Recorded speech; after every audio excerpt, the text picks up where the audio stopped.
दोस्तों, कहते हैं ना, जब सिस्टम गहरी नींद में चला जाए तो तबाही बिना शोर किए दरवाजा तोड़कर अंदर घुस आती है। आज वही मंजर बांग्लादेश में साफ दिखाई दे रहा है।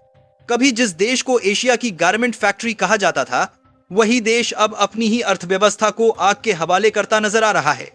सड़कों पर हिंसा की लपटें हैं, फैक्ट्रियों पर ताले लटक रहे हैं, ट्रकों में भरा करोड़ों डॉलर का माल सड़ रहा है और विदेशी कंपनियां चुपचाप अपना सामान समेटकर पीछे हट रही हैं। लेकिन इस अंधेरे में एक ऐसा देश है जो बिना एक भी गोली चलाए सबसे बड़ा खेल पलट रहा है, और वो देश है भारत। बांग्लादेश के हालात अब सिर्फ बिगड़े हुए नहीं हैं, बल्कि खतरनाक मोड़ पर पहुंच चुके हैं। राजनीति डगमगा रही है, कट्टरपंथी हिंसा डर का माहौल बना रही है और कानून व्यवस्था नाम की चीज कागजों में सिमट गई है। ढाका के आसपास के इलाके, गाजीपुर, सावर, नारायणगंज, जहां कभी मशीनों की आवाज से दिन रात गूंजा करता था, आज वहां सन्नाटा पसरा है। हजारों फैक्ट्रियां या तो पूरी तरह बंद हो चुकी हैं या फिर जैसे तैसे सांस ले रही हैं। फैक्ट्री मालिक अब मुनाफे की नहीं, कर्मचारियों की जान की बात कर रहे हैं। लेकिन असली डरावनी तस्वीर तब सामने आती है जब आप लॉजिस्टिक सेक्टर की ओर नजर डालते हैं। तैयार कपड़े, कच्चा माल और एक्सपोर्ट के लिए पैक किए गए ऑर्डर ट्रकों में लदे हैं, पर सड़कें जाम हैं, जगह जगह आगजनी है और हिंसा का ऐसा साया है कि ट्रक 1 इंच भी आगे नहीं बढ़ पा रहे। रात होते ही कई इलाकों में ट्रांसपोर्ट पूरी तरह ठप हो जाता है। ड्राइवर डर के मारे गाड़ियां छोड़कर भाग रहे हैं। हर गुजरते घंटे के साथ लाखों डॉलर का माल भी बर्बाद हो रहा है। डिलीवरी की डेडलाइन टूट रही है और विदेशी बायर्स का भरोसा रेत की तरह फिसलता जा रहा है। इस आग की तपिश सबसे पहले उन हाथों तक पहुंची है जिनसे यह इंडस्ट्री खड़ी थी। गारमेंट सेक्टर में काम करने वाले लाखों मजदूरों की शिफ्ट घटा दी गई, सैलरी काट ली गई और कई जगहों पर उन्हें घर भेज दिया गया। यानी आग सिर्फ फैक्ट्री के फर्श तक सीमित नहीं रही, वह घर घर तक फैल गई। अब एक पल के लिए ठहरिए और इस आंकड़े को अपने दिमाग में बैठाइए। बांग्लादेश की कुल एक्सपोर्ट कमाई का करीब 84% सिर्फ टेक्सटाइल और रेडीमेड गारमेंट से आता है। जीडीपी का बड़ा हिस्सा इसी सेक्टर से जुड़ा है।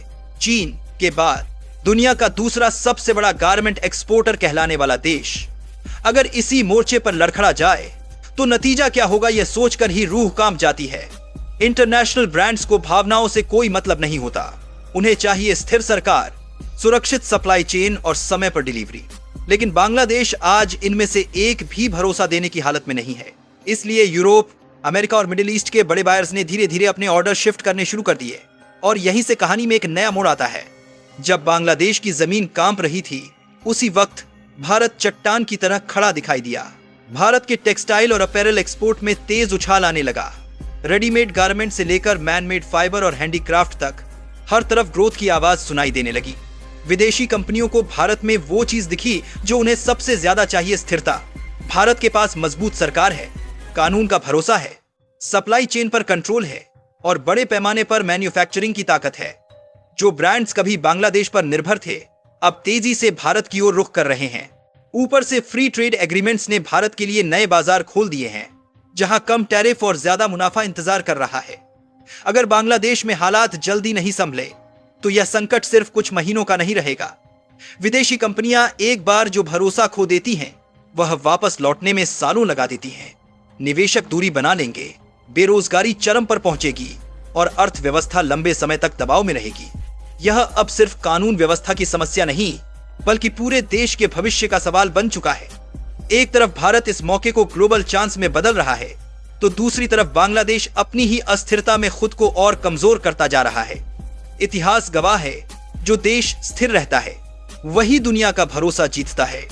अब सवाल सिर्फ इतना है कि क्या बांग्लादेश वक्त रहते संभल पाएगा, या फिर यह आर्थिक तबाही और भी गहरी होने वाली है और अगला झटका दुनिया को चौंका देगा।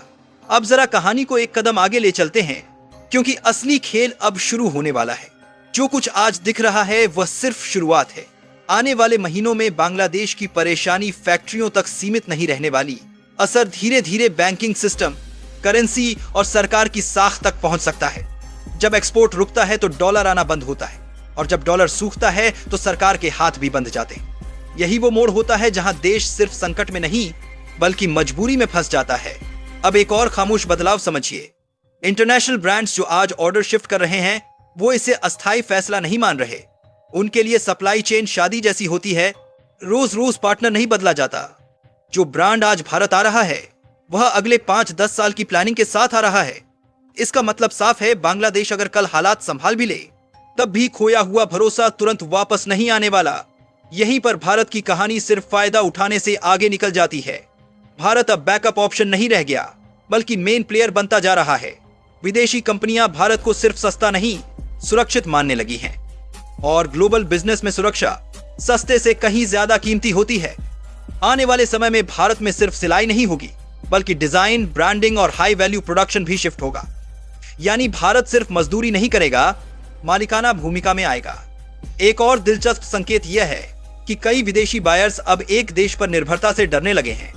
वे चीन से निकले, बांग्लादेश में अटके और अब भारत में संतुलन देख रहे हैं। इसका मतलब यह है कि भारत आने वाले समय में ग्लोबल टेक्सटाइल सिस्टम का एंकर बन सकता है, ऐसा देश जहां से सप्लाई टूटने का रिस्क सबसे कम हो।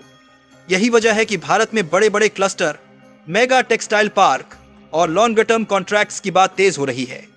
दूसरी तरफ बांग्लादेश के लिए सबसे बड़ा खतरा बाहर से नहीं, अंदर से है। जब बेरोजगारी बढ़ती है और उम्मीद टूटती है तो सड़कों की आग बुझती नहीं और भड़कती है। अगर यह चक्र शुरू हो गया तो सरकार चाहे जो कर ले, निवेशक दूरी ही बनाए रखेंगे। ऐसे हालात में देश धीरे धीरे मैन्युफैक्चरिंग हब से हाई रिस्क जोन की कैटेगरी में चला जाता है और वहां से वापसी बहुत मुश्किल होती है। आने वाले वक्त में दुनिया दो तरह के देशों में बंटती दिखेगी, एक वो जो स्थिरता बेचेंगे और दूसरे वो जो सिर्फ सस्ती कीमत। इतिहास बताता है कि जीत हमेशा पहले वालों की होती है। भारत इस समय वही स्थिरता बेच रहा है, शोर मचाकर नहीं, आंकड़ों और भरोसे से। अब असली सवाल यह नहीं है कि बांग्लादेश कितनी जल्दी संभल लेगा। असली सवाल यह है कि जब दुनिया एक बार आगे बढ़ चुकी होगी तब क्या वह पीछे मुड़कर देखने की जरूरत भी महसूस करेगी। और इसी सवाल के जवाब में भारत की सबसे बड़ी जीत छिपी है, क्योंकि कई बार मौका दरवाजा खटखटाकर नहीं आता, वह चुपचाप अंदर आकर कुर्सी संभाल लेता है। आने वाला वक्त शोर नहीं करेगा लेकिन बहुत कुछ बदल देगा। जो आज बांग्लादेश में दिख रहा है वह कल अचानक किसी ब्रेकिंग न्यूज की तरह नहीं फटेगा, बल्कि धीरे धीरे उसकी पकड़ ढीली होती चली जाएगी। फैक्ट्रियां कागजों में खुली रहेंगी पर ऑर्डर कम होते जाएंगे। मशीनें मौजूद होंगी लेकिन उनके लिए काम नहीं बचेगा। और सबसे बड़ा झटका तब लगेगा जब सरकार समझेगी कि नुकसान अब सिर्फ सड़कों की हिंसा का नहीं बल्कि भरोसे के खत्म होने का है। दूसरी तरफ भारत का रास्ता बिल्कुल अलग दिशा में मुड़ चुका होगा। भारत सिर्फ मौके का फायदा उठाने वाला देश नहीं बनेगा बल्कि वह नियम तय करने वाला देश बनने लगेगा। आने वाले समय में विदेशी कंपनियां भारत से सिर्फ कपड़े नहीं खरीदेंगी, वे यहां अपनी पूरी सप्लाई चेन की जड़ें जमाएंगी। फैक्ट्री के साथ साथ रिसर्च, डिजाइन और लॉन्गर टर्म प्लानिंग भी भारत के अंदर आएगी। यही वह पल होगा जब भारत वर्कशॉप से वर्ल्ड पार्टनर में बदल जाएगा। एक और बड़ा बदलाव खामोशी से होगा। भारतीय मजदूर सिर्फ सस्ता श्रम नहीं रहेंगे बल्कि स्किल्ड वर्कफोर्स की पहचान बनाएंगे। इसका असर सीधे सैलरी, लाइफस्टाइल और लोकल इकोनॉमी पर पड़ेगा। छोटे शहर और कस्बे जो अब तक सिर्फ नाम के औद्योगिक क्षेत्र थे, वे असली ग्रोथ सेंटर बनेंगे।